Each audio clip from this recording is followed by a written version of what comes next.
Something's coming through there. How's that? There we go. Sorry. That's weird. I guess you skip a week here and the settings forget themselves. Yeah, it must have been an OBS update. All right, so here we are. We are live. Oh, so that none of that audio then. Well, we won't do another 30 seconds. Still no sound. Still no sound. Really? Uh-oh. What is going on here? Don't know. Still now Okay, there we go. So you can hear us now. Yep. Yes. Can you hear me now? Sorry, can you hear me now? No. Can you hear me now? All right. Well, yeah, we won't have as clean audio as we'll have a very clean. Oh, yeah. Just the beginning. That's okay. We don't have the room tone. But I said we might get interrupted, not only with technical difficulties, but there's construction going on. Difficulties as well. Yes, right? Yes. So we might get a knock at the door, so I'll just go be right back as soon as that happens. AFK. Yeah. All right. Cool. All right. Thanks for letting us know, chat. Yeah, right. That would have been great to do an entire No, it would not. No, it would. Well, it would not have sucked as hard as like the old ones when we were like recording stuff. And then after doing like a marathon 2-hour session, we'd go look at the computer and go, oh, the mic wasn't on. Or like, I said that one time we tried to like save time by recording like 3 episodes back to back to back to back, and then just went, and it got none of it. Yeah. All right. Yeah. Yep, so many places this sound needs to go. All right, so yeah, hopefully that's gonna work. All right, so what's going on? So we just started our Star Frontiers. We did our session 0 and a little opening scenes. Yeah. So Matt kind of homebrewed some of the kind of clunkier old school rules, make character creation be a little less crazy, especially like computer skills and stuff. It was so like random, every little thing, and it was very strange. Well, how are you going to know how good you are at saving things, deleting things, editing things, right? Yeah. You could tell it was definitely pre-computer. Very pre people using computers and them being just these giant closets of spinning tape and stuff, or punch cards, I guess. Yeah. But but it's fun. Yeah, that's really fun. I like the idea that they, you just have a few known races, like playable races, and they have, likes and dislikes with each other, which is, I guess, is what the attention of like elves and dwarves, was in the original original D&D, is just kind of limit it, because now it's just insane. There's so many playable species now, I think is what D&D calls them, that the scale of the world is just completely out of control. Like how do these people exist in this world? What do other groups think of them? I mean, like, okay, everyone has their own kind of like preferences, and my preference is like when I see like listless, I'm like, not really that interested, because my feeling is limits breed creativity. So I don't know. Yeah. It's a funny thing, because we talked about that with when Starfinder came out, and they basically said, look, we're going to release this alien archive, and almost everything in here is a playable species, kind of competing with what D&D was doing. Yeah, that's fun, and it makes more sense in a sci-fi setting where there can kind of be, infinite space. Right. But with a fantasy world, how many types of sentient beings are there in this world? I mean, okay, magic. Yeah. Magic just makes all things right. Possible. Yeah, they come from other planes of existence. Exactly. Right.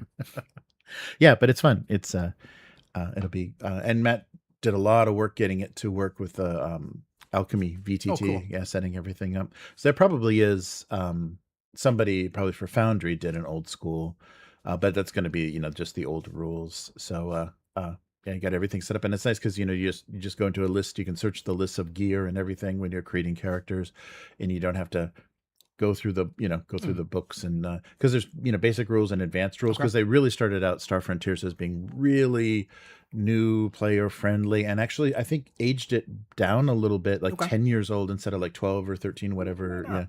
And try to get new players in, and it's a completely different system. It's basically like a basic role play light system. So D100. Yeah. So you're doing D100s, and there wasn't even the D100s back then. You're rolling 2 different colored D10s, and there's no problem with that. No problem, right? And you choose one to be your 10s.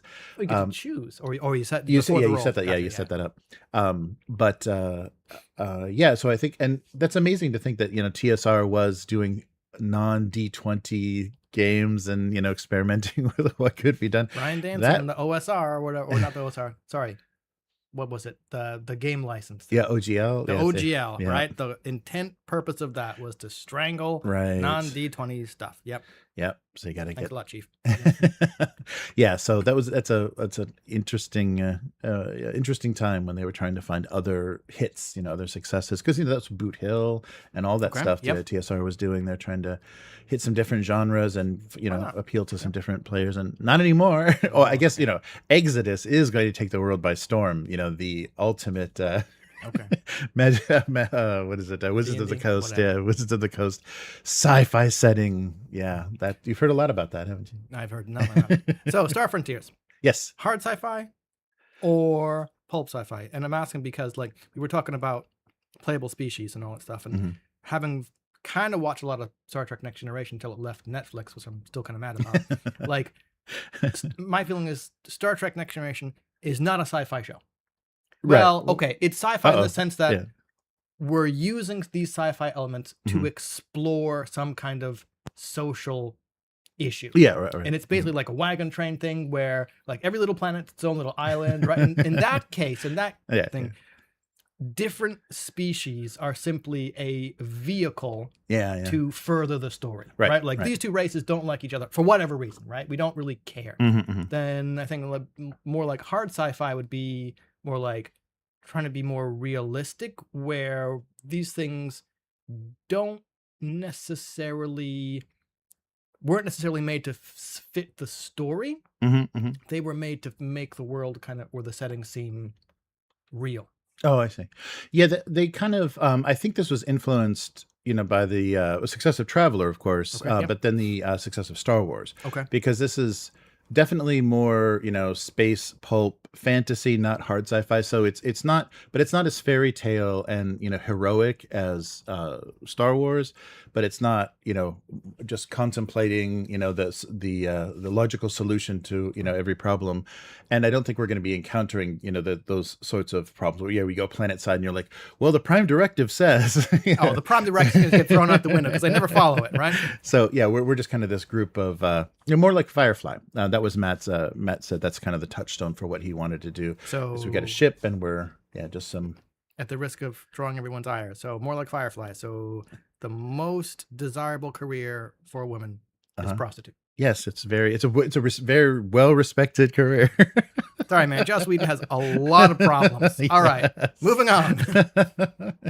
But she does have to speak Chinese. That's the big. Oh, you hit another one. Like everyone in that Firefly speaks Chinese.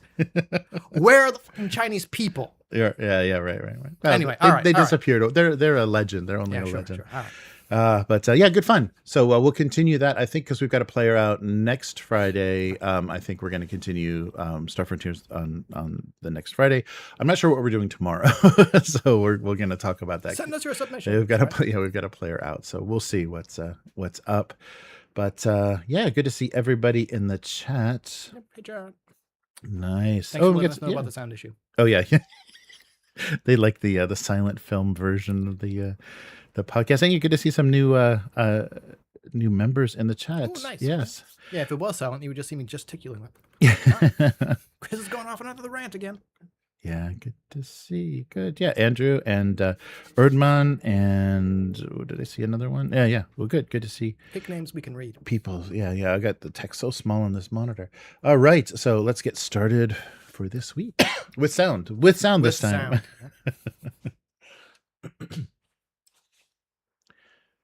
Welcome to the weekly. That's Chris. That's Jeremy. And this week on the weekly, keeping you on your toes. Yeah, really. All right. Finally, it's here. Dragonbane Trudvang launched and super instantly funded. I think it's going to do really well for Free League. Kickstarter or Kickstarter? Yes, they're on Kickstarter. Yeah, they're addicted to Kickstarter. Fallout tabletop mega bundle, and they ain't kidding. It's a lot of stuff. Okay. MyMiniFactory acquires Thngiverse, and no one was happy about that in the comments.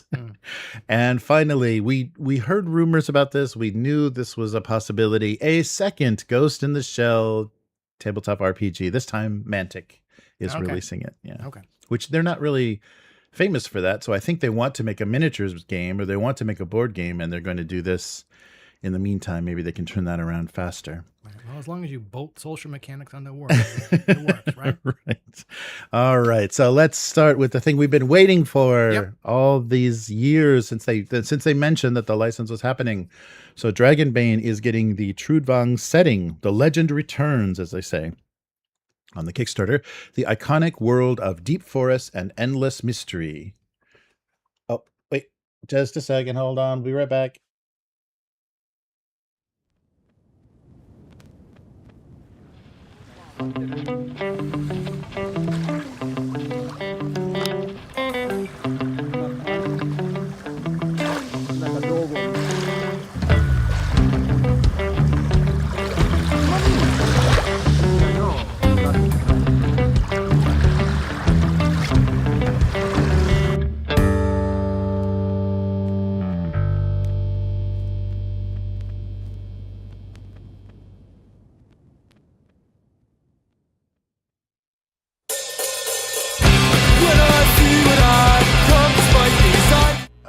And we're back.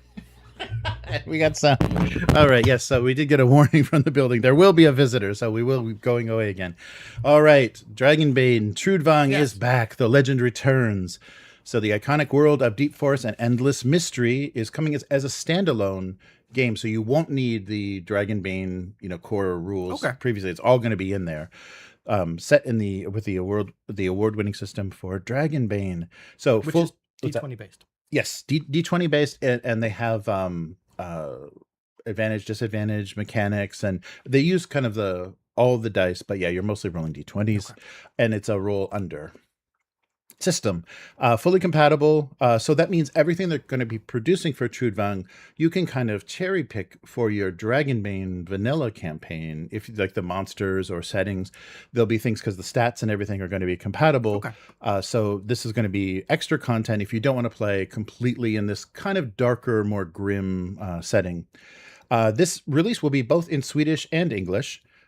So they're going to do those simultaneously instead of keeping it away from us for a couple of years and then, then saying, okay, you can have it in English. And this is under license from CMON.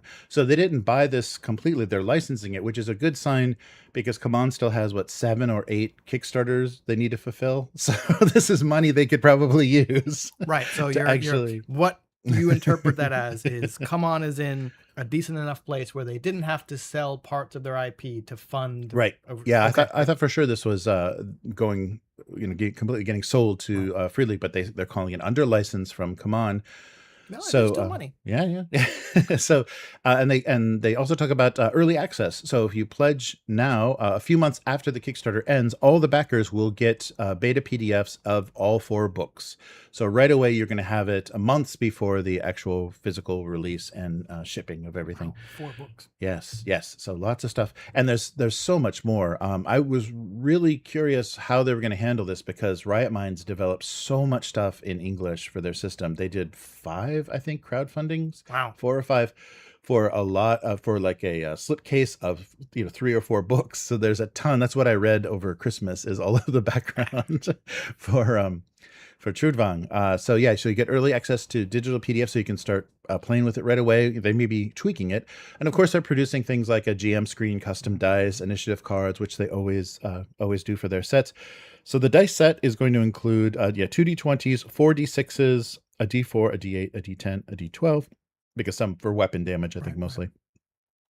So this is the core rules, adapting the Dragonbane rule set for the Trudvang setting and expanding it with additional support for longer campaigns. So it's going to include new kin, the Stormlanders, the Borjonica dwarves, the Kaplakali elves, all of the parts of the setting of Trudvang, new professions, unique life paths for kin and profession, and then heroic abilities, which is something that Dragonbane uses, adapted for Trudvang from the rules that they initially set up, because there's already dwarves and elves and everything in Trudvang, and unique magic, because there's 2 different types of magic schools.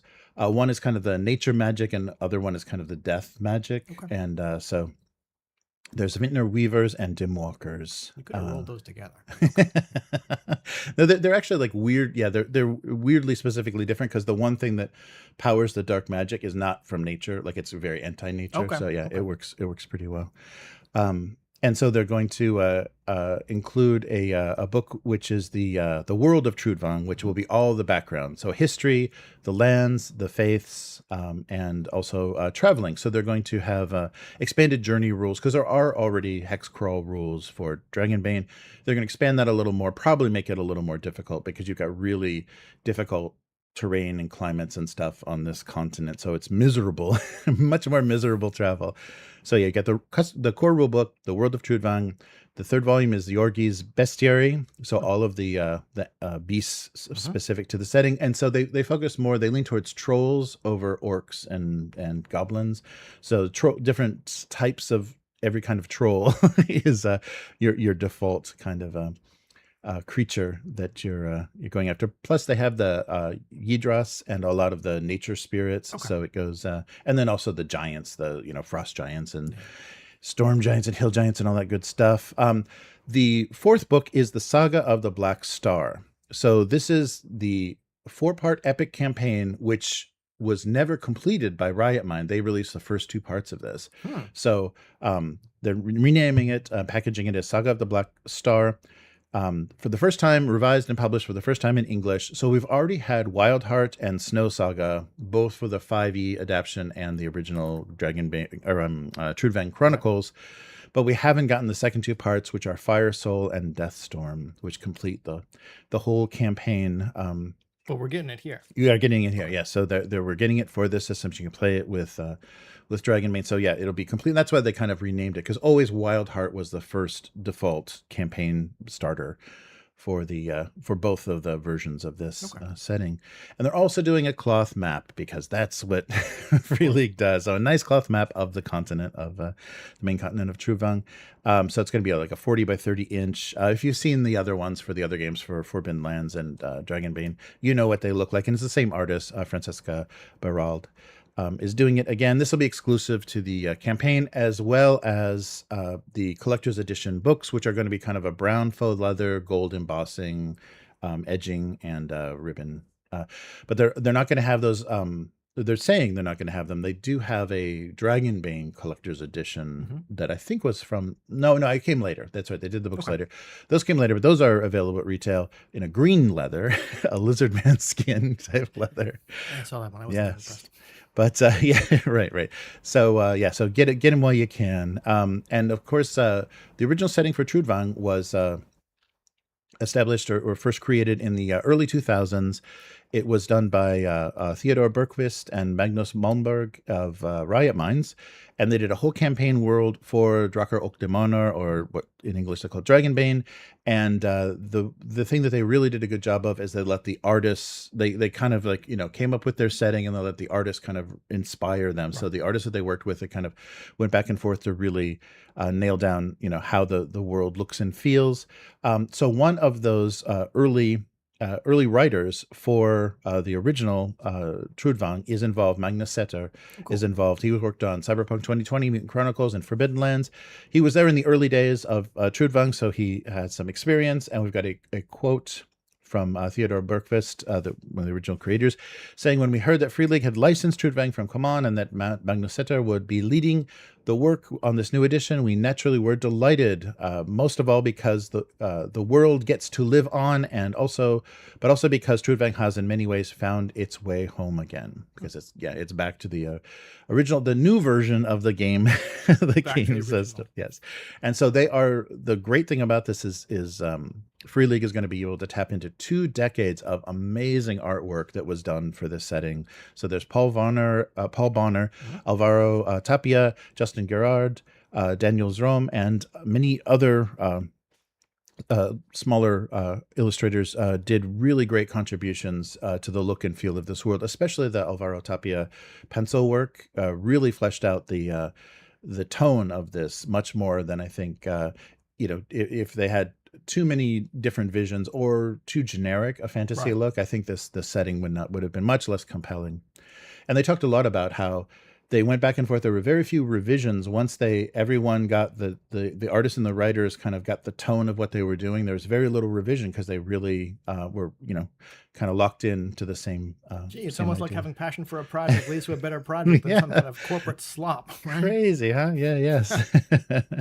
So they're also going to support virtual tabletops. Okay. Foundry is going to have full support of all of the books. So the complete versions of all the books will be available on Foundry, and that's an add-on to your pledge.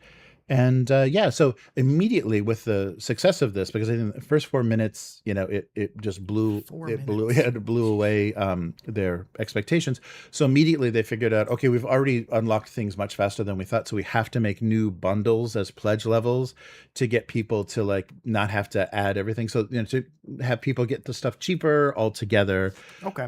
They made some new bundles that included those stretch goals. So like I think the Stormlander bundle was originally not offered, and that includes the extra stuff with the basic book covers. I thought you were going to say they were adding more stretch goals, and I'm like, no, that sounds like a horrible idea, right? Like rein it in, but okay. Yeah, yes, I agree. Sometimes when you get too big, people are like, I don't know what I'm getting. I want this. So okay, yes.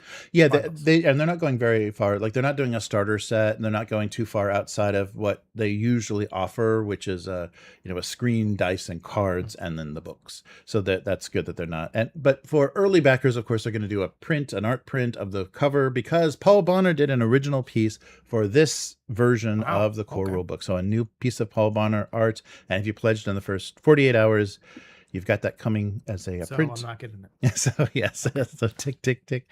And the other thing that they mentioned, which is nice, is because of Free League's got some weight and some heft now, so they are going to be shipping from 5 local hubs. So okay, so just a sec, we'll be right back.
And we're back. Yes. What were we saying? Anyhow, this will be fun to edit. Yes, local hubs. So the nice thing that they're going to do with this campaign is there's going to be 5 local hubs to prevent all that tax. And I just paid for, so Chronopia paid almost $50 in tariffs Yeah, when it came to the tour. I don't know exactly what it was. The same thing happened when all my Blackout stuff came. I had to pay like an extra like $30 just for like the shipping thing, which Yeah, they just give you a nice 10 to 15% on top of that. So the 5 hubs are going to be the US, the UK, the EU, Australia, and Canada. If you're based in any of those countries, there will be no chance of taxes because it's being shipped from a local hub. There's no rest of the world hub? Yeah, they should have done that, like a rest of the world. Yeah, like from a satellite, they could they could drop it. No, but I'm really excited about this, and we're definitely going to. So the next thing I want to maybe do for a live stream is take a look at how the original Trudvang Chronicles worked as far as character creation, how it worked in 5e, and then kind of predictions about how it's going to work in Dragonbane. So from good to bad. To unknown. I don't know. Trudvang Chronicles is not good as far as character creation. A lot of weird points by stuff. So yeah, we'll see kind of, because they really, for 5e, they really had to shoehorn the setting into, So it was an uncomfortable fit, I think. So yeah, we'll see. What? So like, sorry, 5e like is not the end all be all generic game. Yeah, sorry. No, I take that back. And if anybody's watching from any, yes, we won't disparage the do all be all system. Won't we? All right. Anyway, so moving on to the Mega Bundle. Yes. So, Humble Bundle is doing another. We've had a few of these. This is a Modifius Fallout Tabletop Mega Bundle. So this is going to include things from both their tabletop roleplay game, but also their miniature skirmish game, the Wasteland Warfare, Fallout Wasteland Warfare. Yeah. And they've got a couple of games, so it makes it a little confusing. But this one, basically, you're building it. It's more of a straight war game. There's not like, playing completely out of the box, or you don't have a bunch of little tokens or anything. Right. It's cards and terrain and miniatures. Okay. And it's a ton of STLs. So it's it's more than $1,000 worth of STLs and PDFs for $25, or about 27, I think, $27.50. Okay. So there is no dollar pledge this time to get just the starter set or something. $5.50 is the cheapest level, but that gives you a little sample of both. Some STLs, the starter set for the Fallout 2D20 game. So a collection, there's also the STL, it's not like a single STL when they're talking about these like 69 things. It's like a whole collection of different things. So all the bobbleheads from Fallout, or all of the terrain you would need to build a Brotherhood base, or a vault, like the corridors in an underground vault. It's like you could really, if you went crazy with your printer, you could do every possible setting of Fallout, like for miniature wargaming. It's a lot. What I'm hearing is scale down the corridors to make a Space Hulk one. Oh yeah, that would work well for Space Hulk, and it's very modular. So yeah, a lot of fun stuff. Even includes things, because there's so much loot and junk in Fallout, stims and chems, and the retro future wrecked cars, ruined signs, wasteland growth, and all kinds of assorted different terrain pieces. You can really, it's a lot of stuff. You could really go crazy if you wanted to do nice boards for Fallout. If you don't have a full-time job, but have a full-time printer. Full-time printer, yes. All right. So on the page it says already played a Fallout game, all caught up on the TV show. Don't do that. Season 2 is not great. You can bring the Wasteland right into your living room with this Fallout Tabletop bundle from Modifius. So yeah, all you need is a 3D printer, and this bundle all goes to support the ACLU. So if you're up for doing that, and the tabletop roleplay stuff includes the core book, as well as the 2 expansions for Settlers and Wanderers, the NPC packs, and the Winter of Adam campaign, which is good and includes the synthetics and the cult. I think the cult of the Adam as playable classes. And for Wasteland Warfare, you're going to get the Liberty Prime expansion, the giant God Bless America robot, and delving. But you also be able to delve into vaults, and actually, just like in Fallout 4, you could basically build a homestead. You could build houses, and there's so much terrain. You could actually build your own build, and then be forced to defend your Wasteland homestead in the Fallout miniatures game. Be fun. Yes. So $5.50. for just the first little basic set, which is a little bit of a sample of everything. There's a 39 item set, that's 8 items for 550, including the starter set for Fallout. So that's everything you need to just try out the system. And then 61 items for 2750 is everything. The list is just pages and pages and pages. Yes, it's a ton of stuff. And the nice thing is that they give you a ton of the cards that you need for the skirmish game, and then a lot of the expansions and things to support the tabletop role-playing game. And we're getting the New Vegas expansion coming out soon. Okay. So you're also going to get a 20% off voucher for Fallout products on the Modifius web store, specifically for Fallout products, but that would include, once that's released, that would include the New Vegas setting book. Yeah. So yeah, give that a shot if you're interested. We had a lot of fun. Check the channel. We did a actual play for quite a few sessions of the Fallout RPG, and it's fun. They emulate the setting well. I think the 2D20 can pivot to handle a lot of things, because you're just picking up tons of junk, in that game. So they really let you be a pack rat.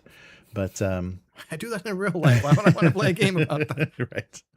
All right. But speaking of STLs, there's been a big acquisition in the world of commercial STLs. Yeah. So MyMiniFactory has acquired Thngiverse. So I saw the news for this. I interrupted you. Correct me if I'm wrong. Thngiverse was free.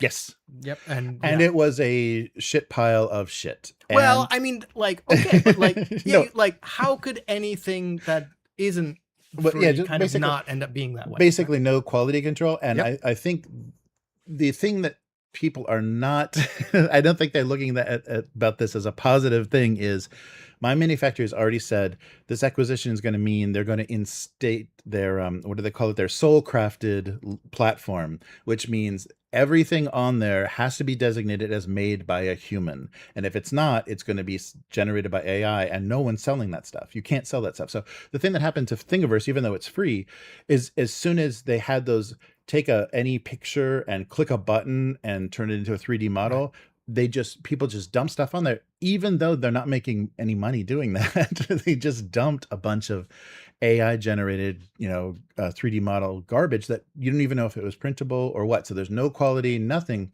And people would see, oh, I could print, there's a character, this character, there's a model of it for free.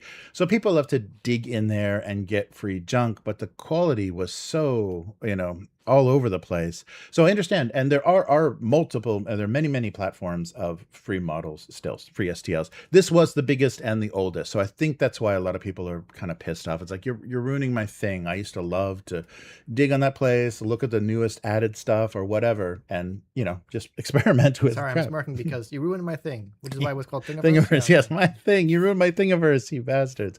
So, what MyMiniFactory said that people aren't excited about is that it will allow the members to build sustainable businesses. So people that are putting things on Thingiverse, they can still leave everything free, or they can have some sort of monetization. They can say, have a pay what you want model. They can have a subscription model, for a member archive or whatever. So there's different ways that they can operate now.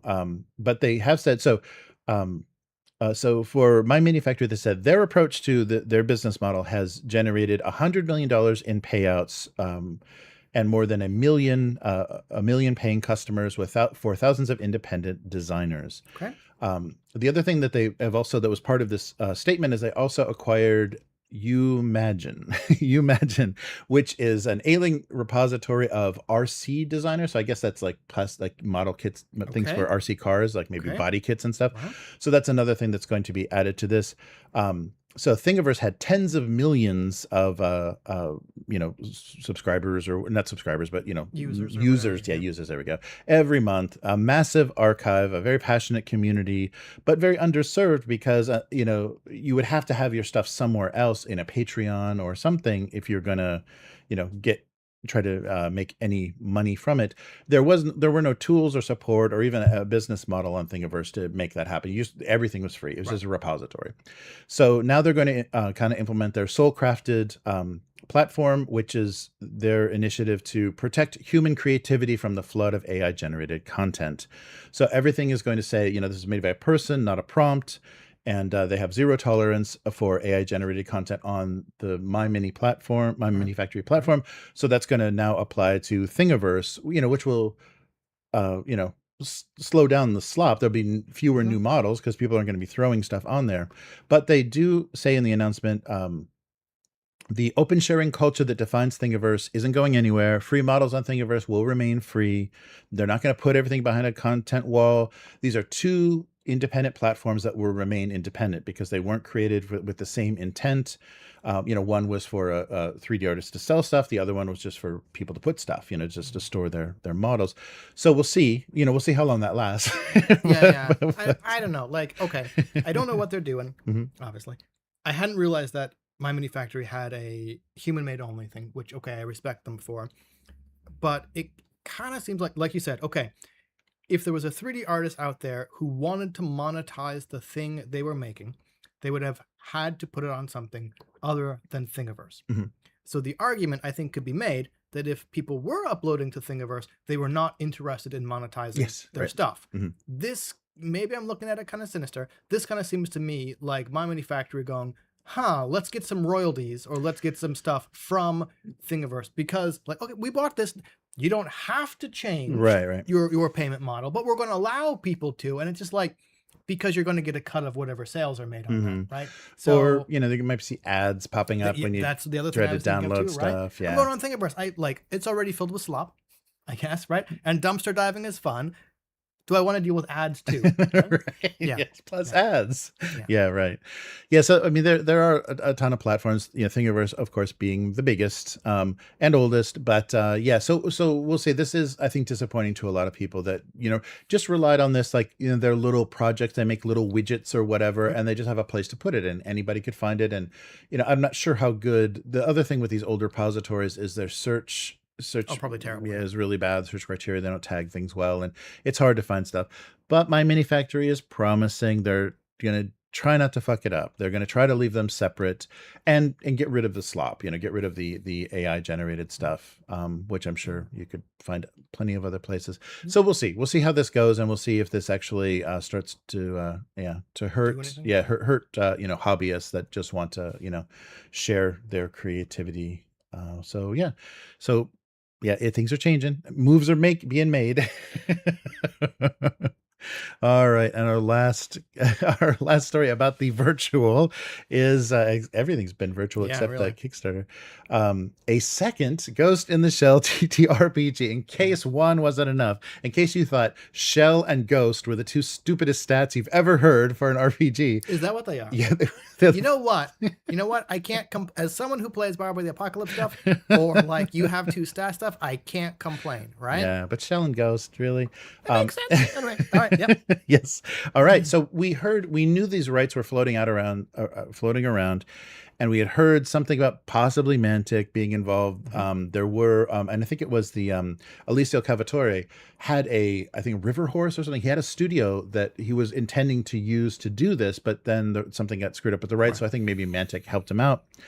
But Mana Project Studio was the first one. They made $500,000 on Kickstarter, but their TTRPG is the Ghost in the Shell Arise setting. So the kind of child, the girl looking model. It's still Section 9 and everything, but it's a bit run by kids. Yeah, it's a bit weird in the continuity, and there's not good continuity for any of the different series. This is going to be based on the manga, which is not for kids. There's a ton of nudity and a ton of sex, and it's the wonderful Shiro Mutsumune Shiro did a very sexy cyberpunk manga.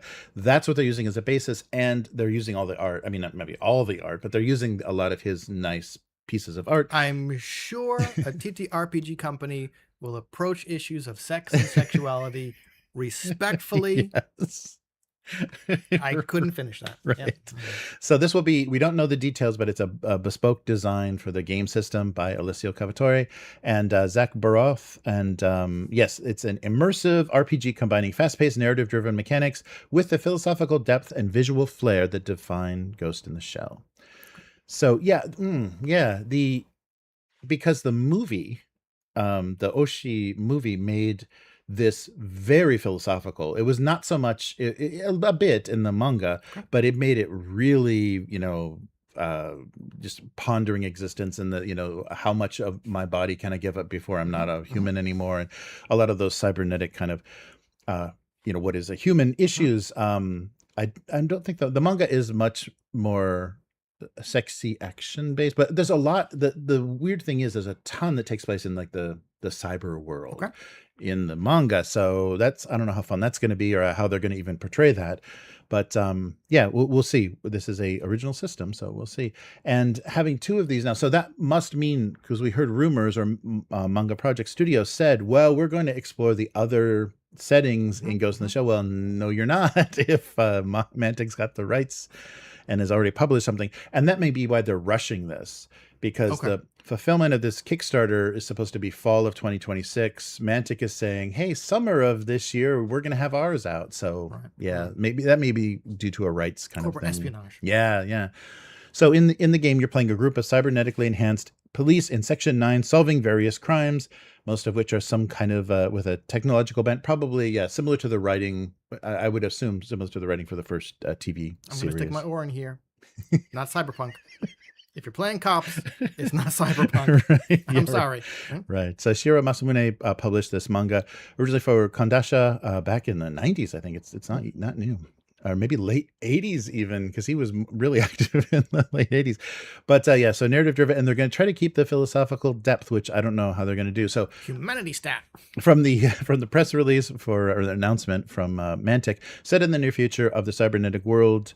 A world of cybernetic innovation and political intrigue, Ghost in the Shell, the tabletop role-playing game, introduces a bespoke system featuring character creation to design your own trainee agent in Section 9, a sophisticated synthesis system to add depth to your hero, detailed and highly lethal rules for combat, and of course, hacking, a rich armory, gear tech, and cybernetic upgrades, and profiles of all the famous characters, and your first mission, The Lost Patriot. But we just saw one little kind of off-angle picture of the spread of one of the pages, and the cover of it is the same art that's been used in a lot of Ghost in the Shell books, and I think the collected Dark Horse had the same one with just Kusanagi kind of curled up in the like a fetal position in the middle. So that art is great. So it'd be great to see that art, and I wonder how that's going to change what they want to do at the setting, because there is a lot of time spent in a projection of yourself in this cyber world in the manga. So I don't know. I wonder what they're going to do with that, because that can be, with all cyberpunky games, that can be, it's like, I'm going to sit around and watch you hack. That's yeah. Okay, I haven't run into a lot of systems, but I think like the Sprawl did it pretty good, right? Yeah. But that's a concern, right? If either everybody has to do it, right, and then hackers kind of aren't that special, or kind of nobody has to do it. right. And because like you said, if it's a group, no one wants to sit around and do nothing while the one hacker spends like the entire session in cyberspace. Yeah.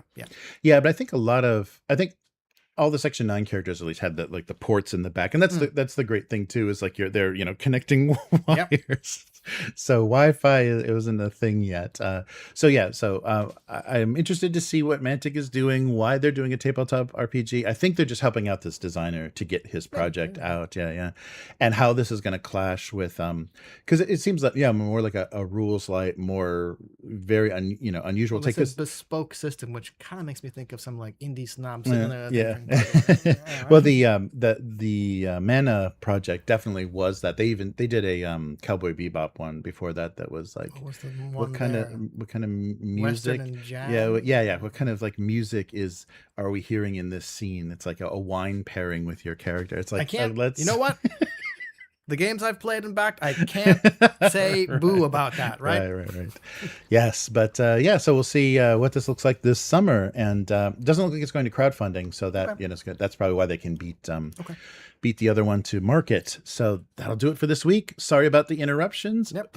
And where can people find you? Instagram and Blue Sky. That's Hivemind, HYVEMYND, where despite this being the year of blackout, I've gone back to some 2mm stuff.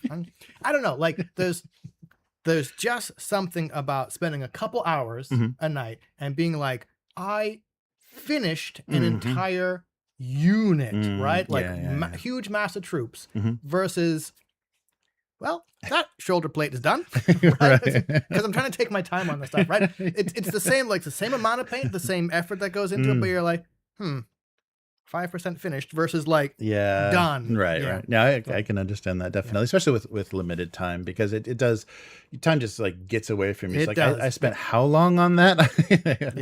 Yep. A single miniature. Yep. And it's not like I'm entering competitions or anything like that. Right. So how about you, Jeremy? All right. So I do a single panel gag cartoon. You can find that under Abuse Cartoons on YouTube and Twitch, and at abusecartoons.com. You can read the comic at gocomics.com/domestic abuse, and also check out rcharvey.com, a website that I edited for many decades and has a great history of cartooning and comic books, mostly with an American focus. And but if you like what we're doing here with the weekly, consider becoming a weekling. The strongest of all supporters. You can do that at patreon.com/upturntable. A weekling level lets us know you're watching the show, and you can tell us what sort of things you'd like to see us cover, or recommend tips from anywhere. It's getting harder and harder to find tabletop news. There's fewer and fewer sources now. So any recommendations for things you come across on Discord or press releases that you have access to, just let you make yourself. Exactly. I didn't mean news. I meant games, right? Things of your own design. We'd love to promote them on the show. So thanks for watching. Upturn Table on all social media. Upturntable.com is the website. We will be back again next week. Yep. Later, mortals. Goodbye.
All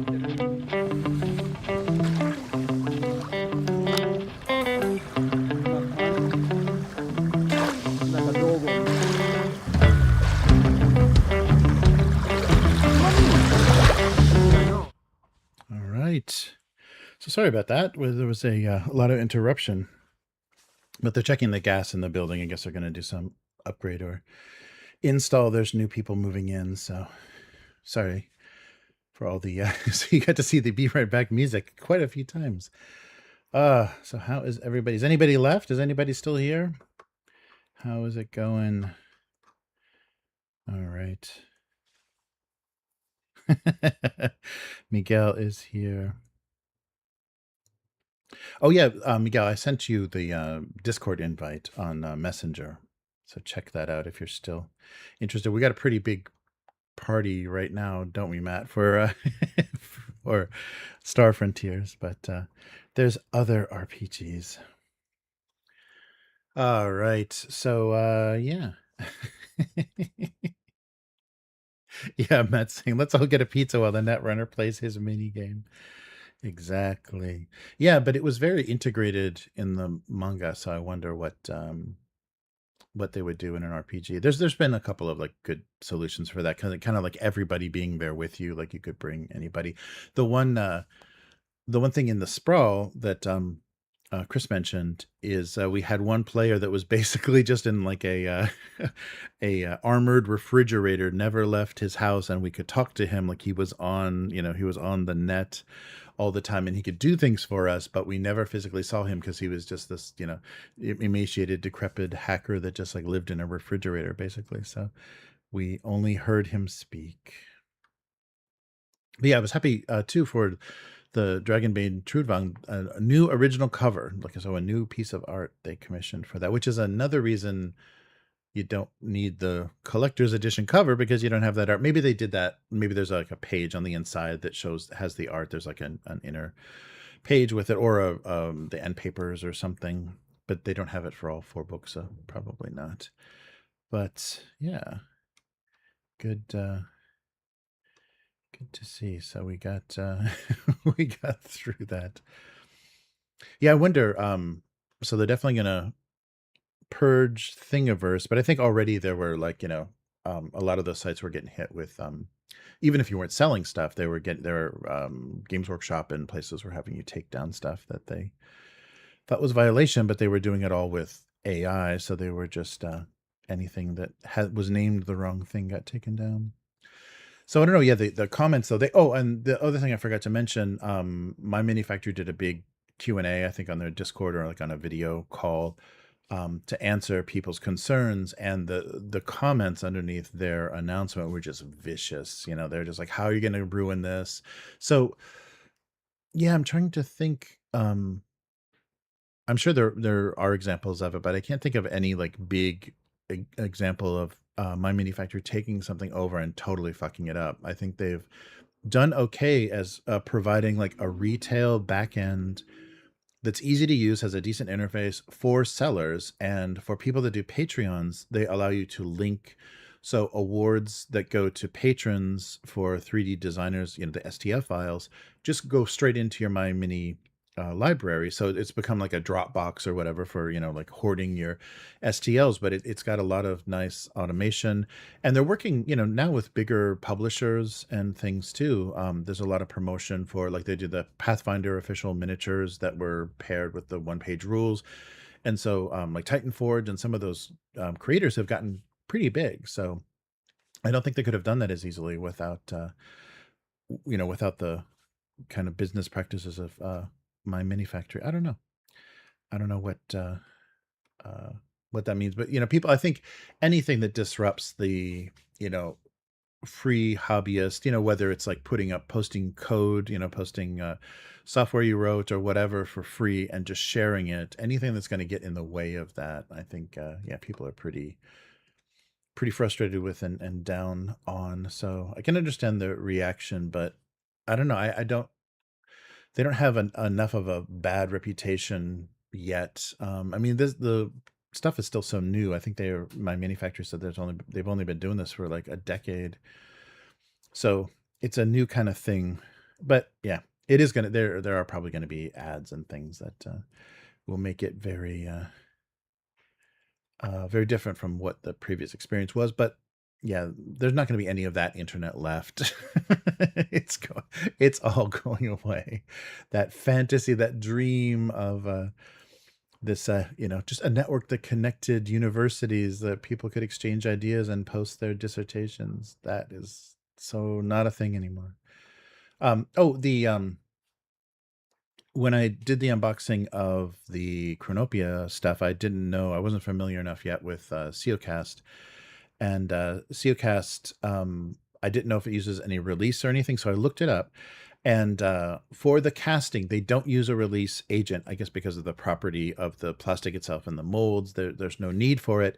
The only thing that's used is in the original masters. So they usually do like 3D printed masters when they create the pressure mold. I don't know what even that substance is made from. They do use talcum powder as a release when they're creating the mold itself, but I don't think it stays around. So the master models and the mold do need some talcum powder release, but when they start casting the plastic material, the Seocast, they don't have a release agent on them. So I've seen people say you can paint them right out of the box, and some people say I always just wash it just in case. But there's no, unlike resin casting, where there is kind of like an oily release agent that will kind of reject your primers and stuff. From what I've read, there is no Seocast, and they even say, although the color of the material itself, in the case of the Chronopia, was kind of a reddish brown, they say you don't even really need to prime it. That it's a porous enough and it will grip a acrylic paint very easily, so you don't really even need to prime it. But I think for some of if you're doing any glazing or washing or things, or want to start either dark or light, the color that the material is never going to be perfect for all the models you want to use. But yeah, they even claim that you don't need to even prime them. But yeah, but somebody did say, though, if you do need to trim anything, if you're cutting off any little mold lines or pieces, because they are actually, they are made in a mold, so there is the possibility of mold lines, but it's not a tooled steel or whatever, aluminum, whatever they are, not a tooled mold, but more like a pressure mold, like the white metal miniatures. That surface, when you cut it away, you could smooth it out, and it may lose the ability to hold paint as well. So there's a lot of trim work, you might want to prime it anyhow. And they also talk about fuzzies. So the material,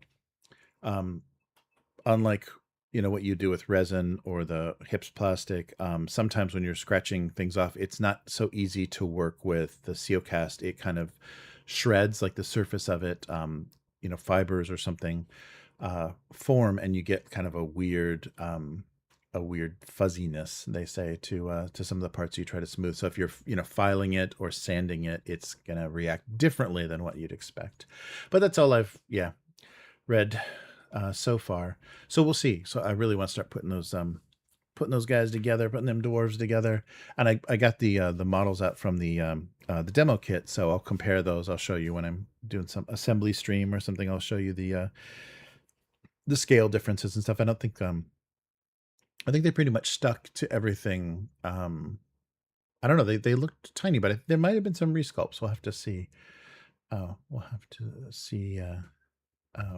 Kind of comparing what we saw originally, because they did seem a little smaller, but they weren't base. They were just, loose parts. So, yeah. So what are we doing tomorrow, Matt? Because Terry's out, and then maybe it might be difficult to get a hold of Terrence, so we might have 2 players out. And I don't want anything, after trudging through that horrible palace, and to have the big stuff happen when a lot of the players aren't there would be really sad. But so we will figure something out for tomorrow, but I'll hit up Matt to see what Matt is doing, and otherwise I can do I can put together some Chronopia, or unbox some stuff. There's still, a couple of things that have come that I haven't looked through yet, so we can give it a shot.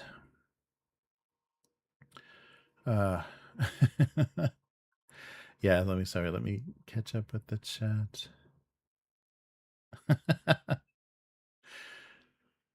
All right.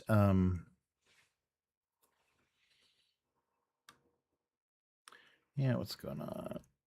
Yeah, so Miguel was saying, yeah, MyMiniFactory is surely better than the others, but there are no 3D cults. Right.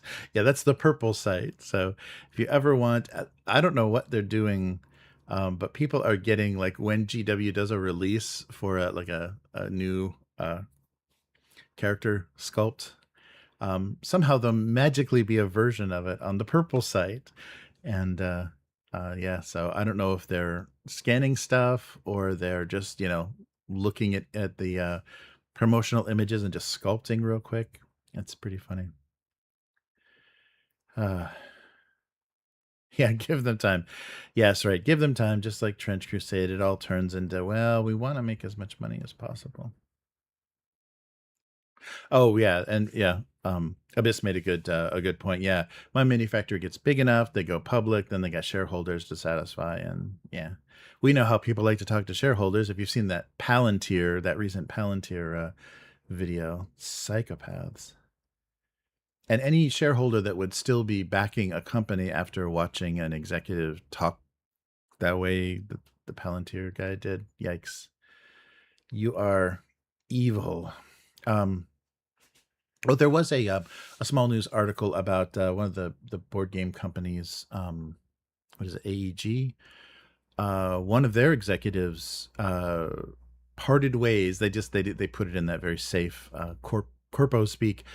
They just parted ways with the company after he posted kind of saying AI can do. AI would have come up with any of these game ideas that we've created eventually, and he was posting very pro AI stuff, and the company is not there yet, not full of those psychopaths. So so he resigned.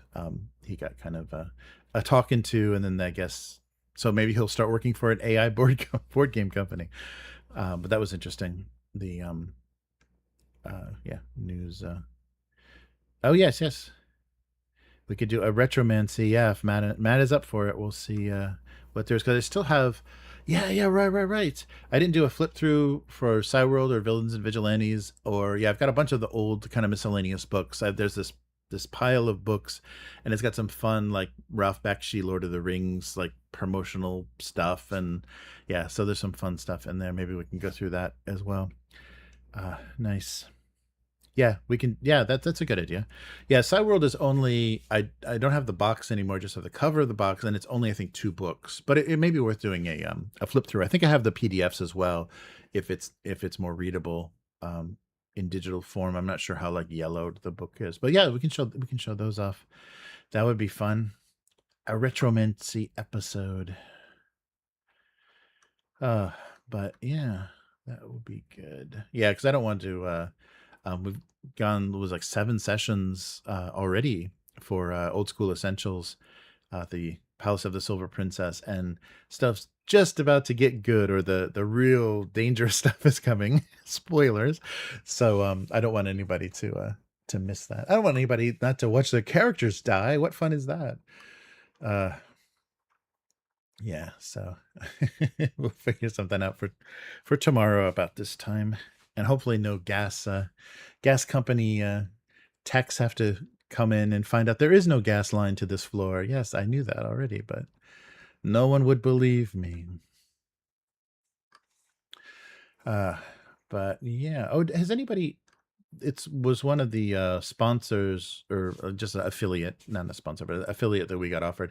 Has anybody used whatnot.com? Some kind of, like, auction site, or like a selling site, but kind of social media based. So it's probably like TikTok or whatever. Like, you take videos of the products that you're selling in your listings. But yeah, I was wondering if people are putting tabletop based stuff up there. I'm trying to find some kind of affiliate that makes sense, so we can have less ad stuff and have more freedom to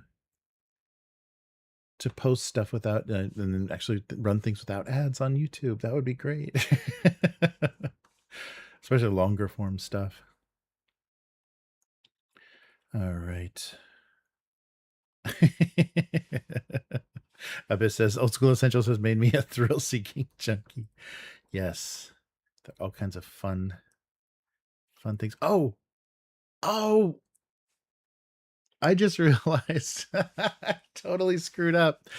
I totally screwed up a part of that hallway where the hobgoblins were coming after you.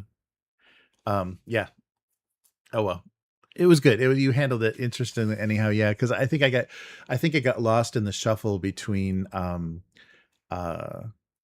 yeah, we'll leave it there. I won't talk about it. I'll leave it there, and you may encounter it at some other point. But yeah, I forgot there was a big thing in the hallway that I needed to remember, and we got caught up with firebombing hobgoblins, so it never happened.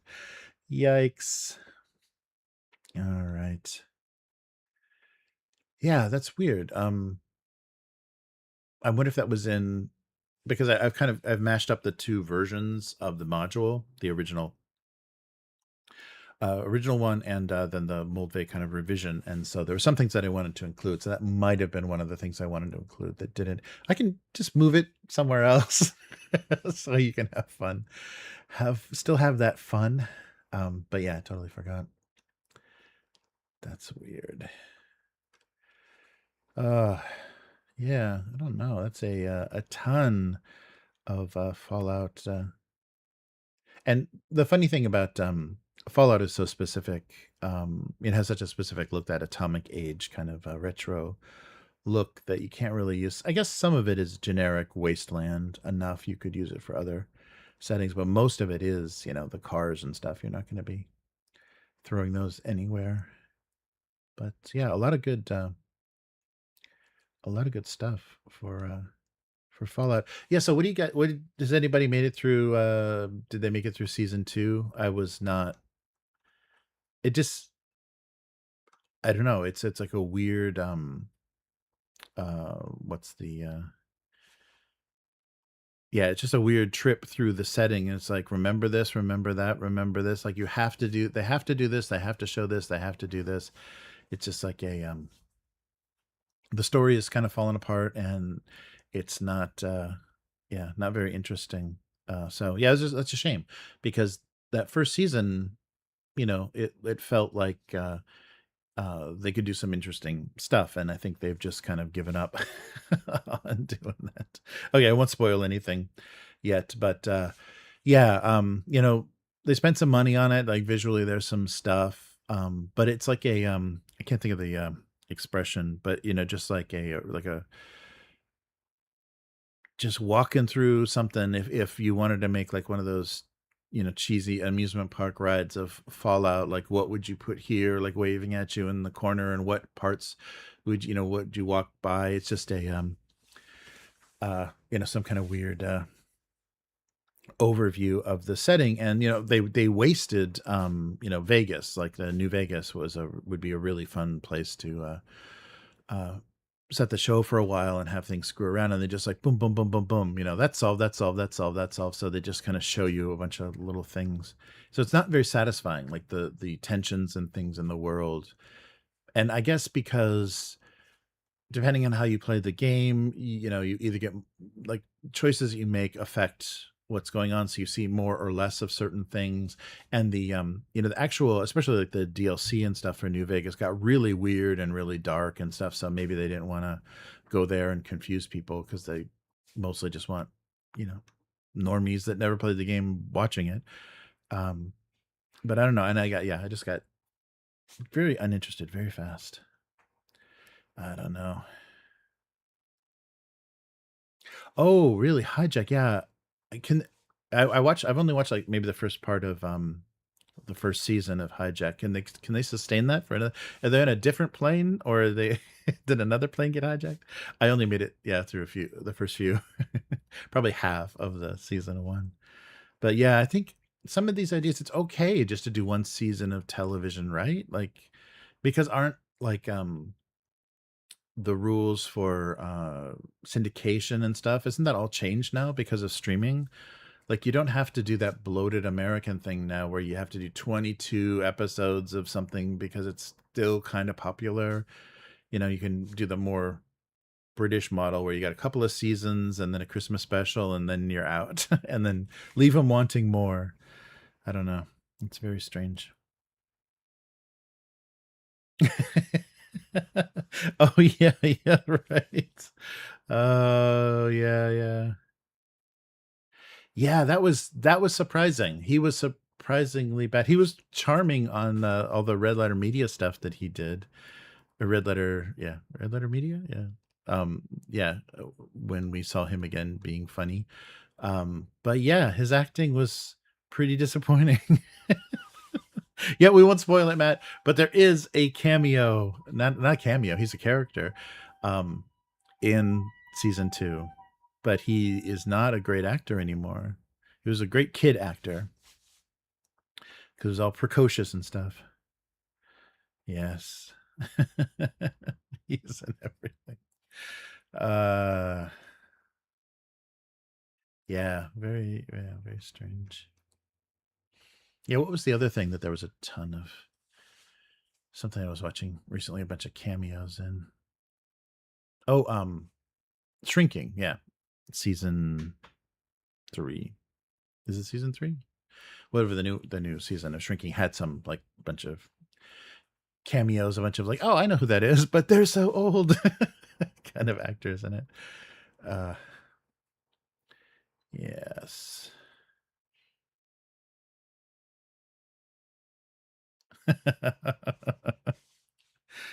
Nice.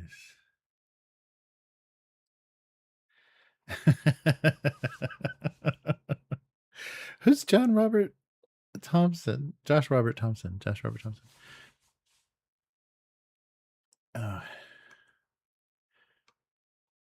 Yeah. Did you get? Yeah. Did you watch the horror trivia? Is that who that is? Is that who you're referring to? The horror trivia guy, the voice guy. Yeah, they're they're starting to do, maybe those are kind of easy to produce, a lot less editing and stuff than their best of the worst and stuff, and then you don't have to waste an entire day, you know, watching 3 movies. But yeah, the voice actor. Okay, yeah. He was it was Jay versus him in the horror. I forget what they called it, but horror trivia thing. Yes, good stuff. Yeah. So yeah, we got to find out.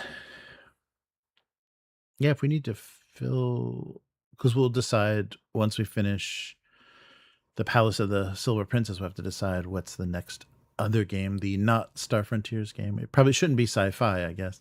The other non-Star Frontiers game to do. Yeah, and I might take a closer look at the because I really do want to run World. Take a closer look at those rules and kind of maybe try to do something like Matt did. If there's anything for character creation or whatever that just seems like, oh, I'm dividing this by 8%. What? I mean, what? You know, some of those things are just like a kind of slow things down or too granular, you know, because that's how they did stuff. It'd be fun. Yes, right. Mike is not a great quiz host. Like Jay is like the reluctant Star Trek quiz host all the time. And they put him in the what is it? Discovery uniform. Just to be mean. Hmm.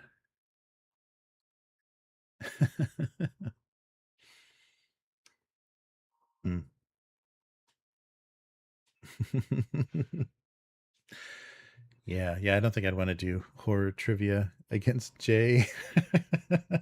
Especially, you know, if it gets into obscure stuff. Oh man, I can't remember anything anymore. I think I've forgotten more than is there. Yeah, let's Oh yeah, Bushido. Yeah, if that a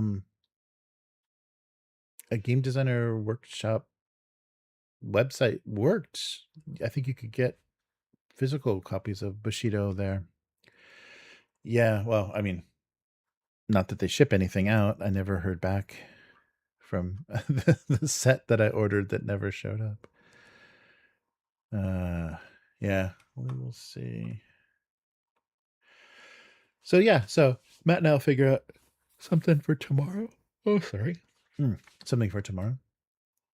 And yeah, maybe we'll have to play the quick start of the second Ghost in the Shell TTRPG. I wonder what the story is behind. I mean, we'll probably never know.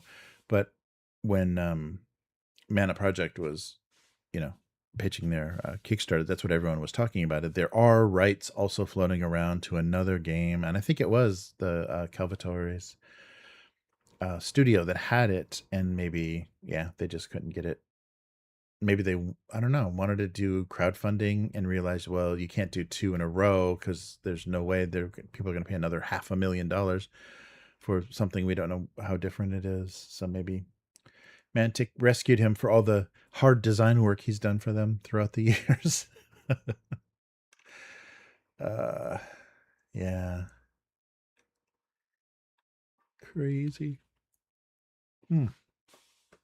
But I apologize for all the interruptions this week. This was quite a mess. I hope I can salvage the audio for the RSS feed and everything. Cut out all our breaks. It's pretty easy to find, but there sure was a lot of it. And cut out us getting back on track. Oh yeah, it's bugging me that Discworld on I think BackerKit or whatever. There's still late pledges available for Discworld, that Modifius, like that whole crazy set that they did. Like, oh, it's so tempting, but I'll save it for for Trudvang, the Dragonbane Trudvang. But that big crazy set is still available for late pledges. Yeah, they did a nice job with that. And once that fulfills, it'll probably show up in their web store too. So they'll be getting rid of it at different paces eventually. Yeah, the Fallout thing is tempting, although I don't think anybody will play Fallout miniatures here. The closest I could get is the Zone Wars. Get some mutant year zero skirmish in, but I don't think I can drag anybody into Fallout. And I'm not even sure how interested I am. There sure is a lot of digital terrain though for it. Yeah, literally there's so many panels for vault walls and different upgrades. You could literally build any vault layout from the game, like physically. It's crazy. And they even have the big door, with the rotating cog thing on the front. Yeah, they went crazy with the STLs. That's surprising, because they've got Modifius has quite a few licenses, or a few, and it would seem like those are competing. Like they have Fallout, but they also have Skyrim, or Elder Scrolls. I guess they're calling it. Is it Elder Scrolls or Skyrim? But they're producing a ton of models for both of those games, and I don't know anybody that plays either of them. But they're getting a lot of expansions, and a lot of it's going to retail. Yeah. I wonder. Yeah, it's an incredible amount of stuff. I guess I could put it up on the put it up on the monitor. Oh man. But yeah, they've also got to be careful. There is a little bit of confusion because there's a few miniatures games that they do now. Mantic with the Fallout, not just Wasteland Warfare. So it's a little confusing. Oh, so yeah. Put some dwarves together sometime soon. And I want to paint up. It sounds like Chris has slowed down. I was worried this was going to happen. And Chris has slowed down with blackout stuff because I wanted to paint up my Ariadna for to proxy for blackout because I want to try another faction, see how hard that is. But yeah, we'll give it a shot. Nice.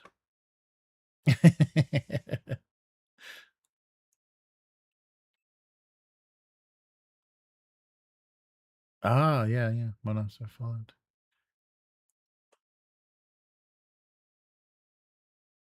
Oh yeah, was that Will? Who was the bigger?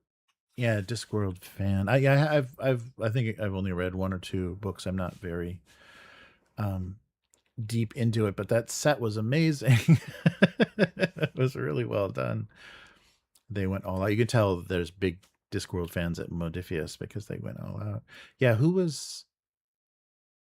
I know definitely Terry is Star Trek and Doctor Who, and Will is Sanderson, Cosmere and stuff. I can't remember.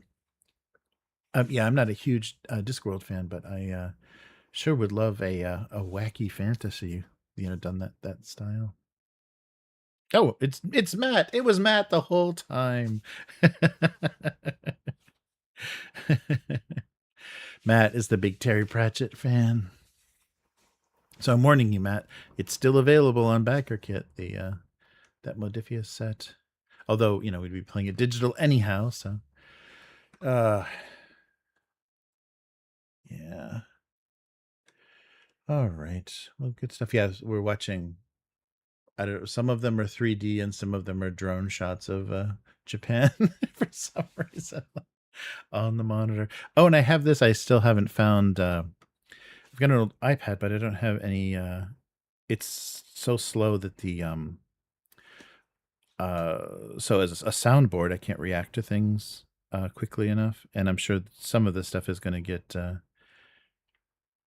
get us dinged. But I've got the Roblox oof. See, it's like a almost 2-second delay, but we do have a soundboard. So we'll see how much use that gets. But that might be fun to, if we do segments or whatever, to have some little sounder thing. And also for quiz shows, we've got the, right and wrong, buzzers and stuff. Buzzers and dings and all that stuff. See, I'll prove it. Yeah, but on the web it's way too slow. On this old iPad, I have to get it all local. Nish. Oh, hey Quark, how's it going?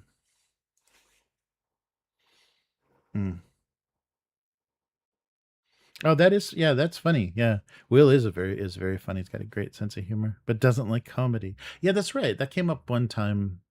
Yeah, with something that we're not gonna play that. Wow. Oh, good to see you, Quark. Yeah, you missed all the gas gas technician interruptions. I guess we're getting gas heat or gas hot water or something in this building. Should be exciting. All right. Yeah. So Matt and I'll talk it over and surprise you guys with some sort of retromancy tomorrow, and then we'll get back to Star Frontiers. Cool. Yeah, I don't know. I think I've got everything for the tabletop RPG for Fallout digitally. When we were playing, I was like grabbing as many source books as I could for inspiration and stats and stuff for different critters. But yeah, that STL stuff would just be lost on me, I think. I'll never do anything with it. Oh, and I got to print Hard War. Yeah, those are the STLs that I have that need printing. That'll be another smaller scale that maybe Chris will be up for painting. But yeah, so I wonder then if this was, is more successful and goes well for Free League, the Trudvang Dragonbane deal, if they're gonna follow it up. I mean, they've got so much stuff, they have to schedule, but I wonder if they're going to follow it up with the elves and the dwarves, all the stuff that was done for the full, Trudvang Chronicles, because there's a lot. I mean, they could have not probably as many, because they're giving a lot of stuff here by doing that Black Star, the Saga of the Black Star all together. They're taking away, so they could probably do easily two more large crowdfunders. one for the elves, and then one for the Vanir, and then one for the Muspelheim. Easily. There's a ton of content. It'd be great to see that art again. Yeah, I'm curious. I think they showed the pages. I think they're going to do the sepia tone again, but it might have been because the interiors were all black and white, but the original Draco och Demoner Trudvang was all black and white pencil work. So the Tapia stuff was just graphite colored, and it looks so nice in the Trudvang Chronicle stuff as that kind of brown sepia tone. I think that's what Free League is going to do as well. I think I saw some of the spreads on the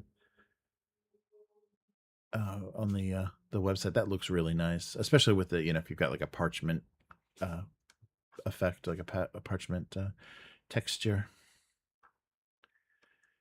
All right. Yeah, Song of the Black Star. That's nice though that we're finally gonna get the whole thing, because they first did Trudvang Chronicles, then they did the kind of Snow Saga as part of the the first part of the next adventure path with some more setting information. Then they did dwarves and elves. So they did so much stuff. But and maybe that's what they were thinking, is if this doesn't go any further, then enough is out of the setting. And they can release the other stuff digitally too. They could do it as not go to crowdfunding and just do it as digital supplements, just because they've got it. They've got so much of that great writing and a lot of that amazing art that should be out again. And I think they're going to do, I think I saw as a add-on also, it wasn't in my description, but I thought I saw it, a PDF of the Fabulous Art of Trudvang.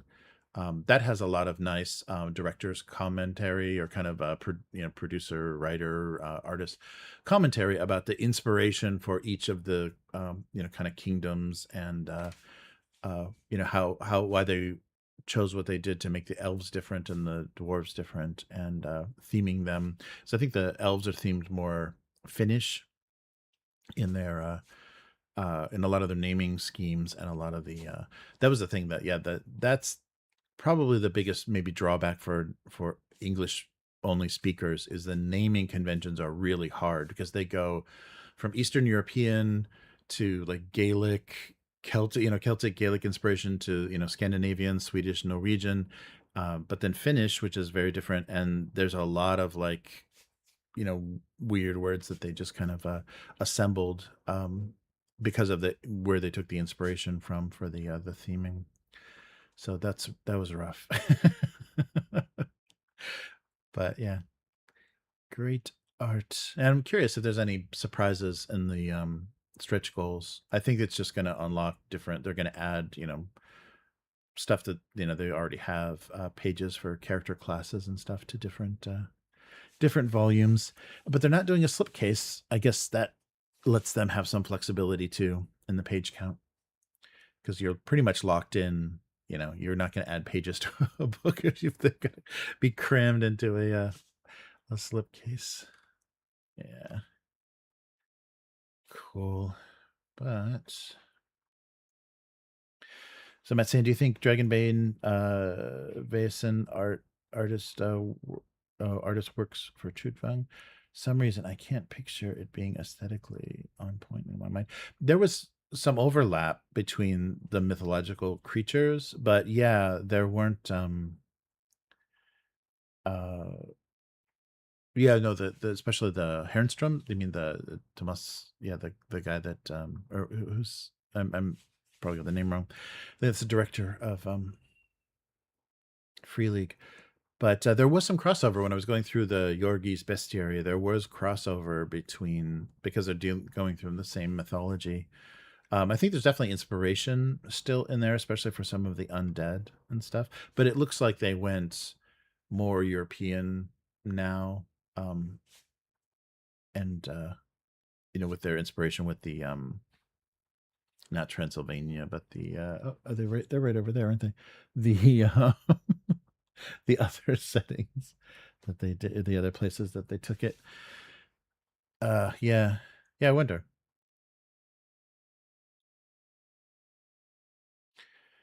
Nice. Yeah, I was thinking about that. I rewatched the first season of True Detective, and I like the way that this any supernatural element in that doesn't have to be, that doesn't really exist. It could just be a bunch of drug addicted, delusional, it could be hallucinations and the effects of drugs, and just how people were convinced to kind of follow this cult. And I think that's like a bit X-Files in that way. Like you never quite have definitive proof that there was a monster or there was an alien or anything like there. It's always like it's possible this could have just been people out of their minds or whatever. So I like how they did that. But Vaesen like has a bit of that, but you do get the reveals. Like there are trollkin and there are these things do happen, but there is a lot of playing with your sanity and playing with, did I really see that? Is this really happening? There's enough of that, but it seems like at the end of each of the mysteries there is kind of a reveal. It's like the mermaid reveals herself, or the whatever monster it is, you get a big monster reveal. But I wonder, are there other games where you never get there? Like it could have just it was a dream the whole time, or it could have been enough of a hallucination that you're not quite sure. I don't know if maybe that would just be really unsatisfying gameplay, without a reveal. But I wonder if that would be fun to do. I wonder if like Delta Green or any of the other games that deal with that always try to ride that line between there's nothing supernatural here. So both the skeptic and the the fantastic the person that believes in the fantastic are kind of correct. These things are happening. Yeah. Yeah, that it would be so you could have things that needed to be settled, but it would never, you'd never be sure that that actually happen. Yeah, I guess that's true. That's just not, it could be unsatisfying storytelling, and basically you're trying to make all the characters like unreliable narrators, or you're making the GM an unreliable narrator, which as soon as that trust is broken, you're just like, hey, what are we even doing here? Does any of this even matter? Yeah. Yeah, right. The plausible deniability. I was thinking about that. I was like, yeah, I liked how it rode that line, but narratively, for RPGs, yeah, maybe that's just like, because it seemed like, because wasn't that, no, you both have the sight. That's right. That's how they handle that. Is yeah, you both see. So it's true for all the regular people that none of the stuff you're facing exists. Only you really know it exists. So that's how they handle it in like Vaesen. But yeah, what was it? Because I always thought Will was playing off that. Yeah, this never happened, because Nils was cracking a lot. Was like hitting some sanity sanity issues a lot, and so I always thought, the two of you like were playing off. No, that didn't happen. That's not a thing. Yeah, I'm not saying it's hard to capture in a horror in tabletop anyhow. Yeah, you need the players to know. Yeah, there are existential threats. Yeah, that's true. And the best way to do that is like, yeah, hey, look, a tentacle. Now, Clarence, and there's an RPG called Midnight of the Century that is kind of like that. Oh, interesting. Yeah. I wonder if you can, it would be very storytelling based, because you wouldn't want, people to be confronting stuff that, oh, that's actually not there. I know you're firing your gun at what you think is a creature of made of darkness, but there's nothing there. Yeah. But something fun about that. And that's the thing that's really disappointing about, I guess, it was an anthology kind of show, but how the later seasons of True Detective, like they never really got back to that. Yeah. Just weird stuff, but not really. Yeah, I don't know. Yes. Yeah, Clarion's awesome. Oh, inspired by the old Millennium show. Oh, yeah, right. Yeah, that's right. The spinoff, the Lance Henriksen spinoff of X-Files. Or was it a spinoff? Or it was, yeah, similar. But yeah, I like the yeah, that was always, I enjoyed that tone in X-Files too. You had a skeptic and a believer, and they both saw kind of the same stuff but interpreted it differently. That's hard. That said, ran a Cthulhu campaign way back when, where Will manages to avoid seeing that stuff for like the first 3 adventures. See, there we go. I knew. Yeah, I think that maybe that was the story you told. Yeah, story you told. So that's why I connected that with Will. It's like, I see nothing. I know nothing. There is no eldritch nothing. Yeah, that's cool. Well, cool. So yeah, we will be back to do more stuff and have no gas interruptions. Yeah, it's the big I guess the monopoly for gas service is Osaka Gas here. So when they show up, you kind of gotta do it, or let them do what needs to get done, because they can make your life miserable. Oh yes, that's right. That's right. The Steward of Gondor's in that show. That's right. Yeah, he's in Fringe too, isn't he? He plays the eccentric uncle or whatever. Nice. Yeah, he's a good actor. I like him. All right. Oh yeah, that's another show that didn't get anywhere interesting. I don't think I watched the end of it. Yeah. There's a lot of shows like that. Yeah, exactly, Abyss. That's exactly what I've been doing, is chasing the dragon.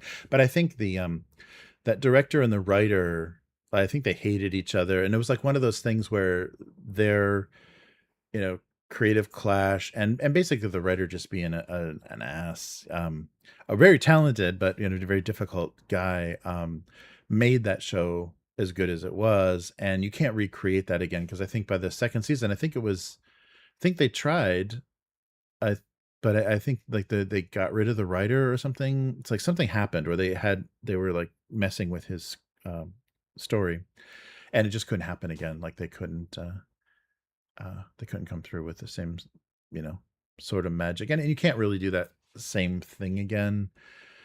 But don't do that horrible Jodie Foster season ever again. That was the worst thing. That was some of the worst television ever. Yeah, season 1's great, and good performances too. Like that they really picked 2 good actors that worked well off of each other, and good stuff.